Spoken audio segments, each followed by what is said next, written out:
తెలంగాణ రాష్ట్రం. ఇది కేవలం ఒక భూభాగం కాదు, ఇది కోట్ల మంది ప్రజల కల.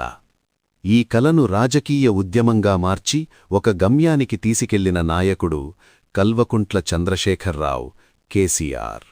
ఆంధ్రప్రదేశ్ రాష్ట్రంలో భాగంగా ఉన్న సమయంలో తెలంగాణ ప్రాంతానికి నీళ్లు, నిధులు, నియామకాల విషయంలో అన్యాయం జరుగుతుందనే భావన ప్రజల్లో బలంగా ఉండేది. ఈ అసంతృప్తిని గుర్తించిన కేసీఆర్ 2001లో తెలంగాణ రాష్ట్ర సమితి అనే పార్టీని స్థాపించారు. తెలంగాణకే హక్కులు కావాలనే నినాదంతో ప్రజలను ఒక్కతాటిపైకి తీసుకువచ్చారు.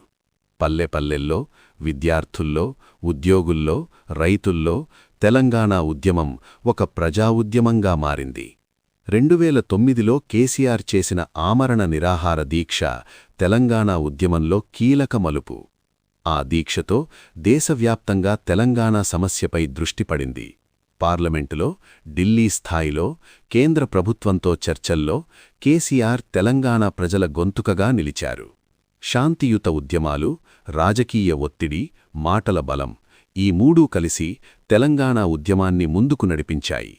దీని ఫలితంగా 2014 జూన్ 2న తెలంగాణ భారతదేశంలో 29వ రాష్ట్రంగా అవతరించింది.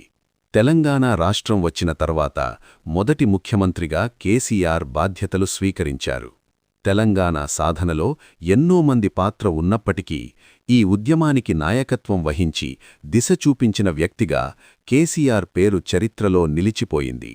తెలంగాణ రాష్ట్రం ఒక ఉద్యమ ఫలితం. ఆ ఉద్యమానికి నాయకుడు కల్వకుంట్ల చంద్రశేఖర్రావు. ఇది ఒక రాజకీయ విజయం మాత్రమే కాదు, ప్రజల సంకల్పానికి దక్కిన గెలుపు.